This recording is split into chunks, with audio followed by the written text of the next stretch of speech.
We were hoping today that we would find the leading edge of the Boteti River.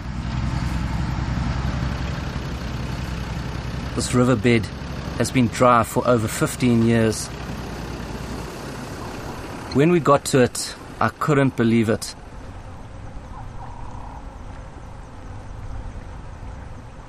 This water had come all the way from the Angolan highlands, and over time it had worked its way through the Okavango and had overflowed into the Boteti.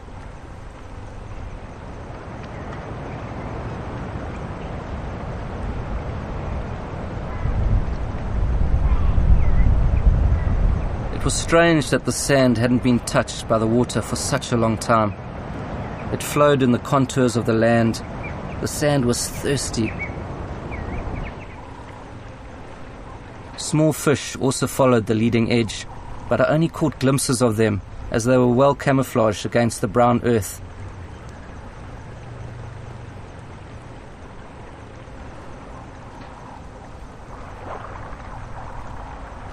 In the middle of the stream was the most energy, and the yellow and red fallen acacia leaves were being pushed forward, swirling and dancing beautifully in this new medium.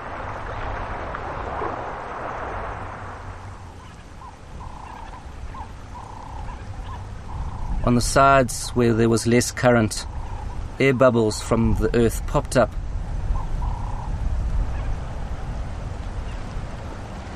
I was on my knees filming, trying to keep up with these darting rivulets that sprung forward.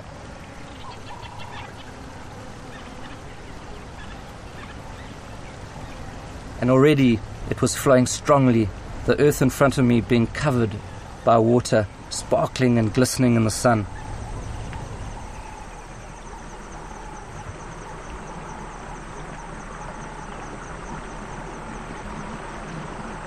We decided to call it a day and see what was happening tomorrow, further upstream.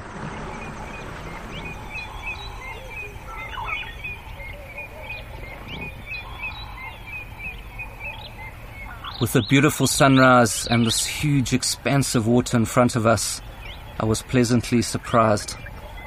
Last year, this area in front of me was barren and sandy.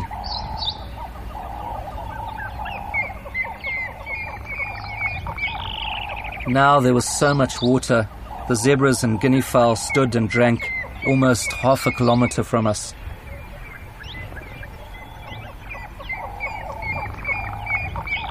We took a boat trip up the river just to get a perspective on how big the water was.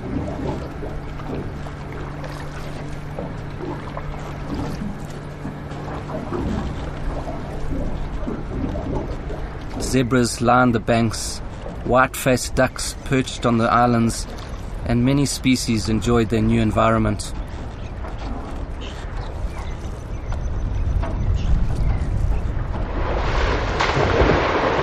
In the afternoon, we thought we would end our day at Menaquena, about 30 kilometers upstream.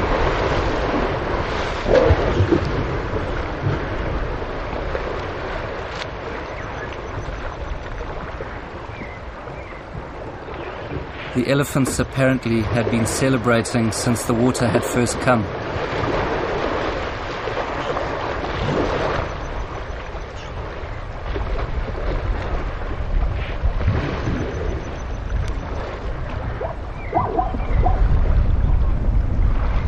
This behavior was magnificent to watch, as one showed dominance display, trying to mount the other.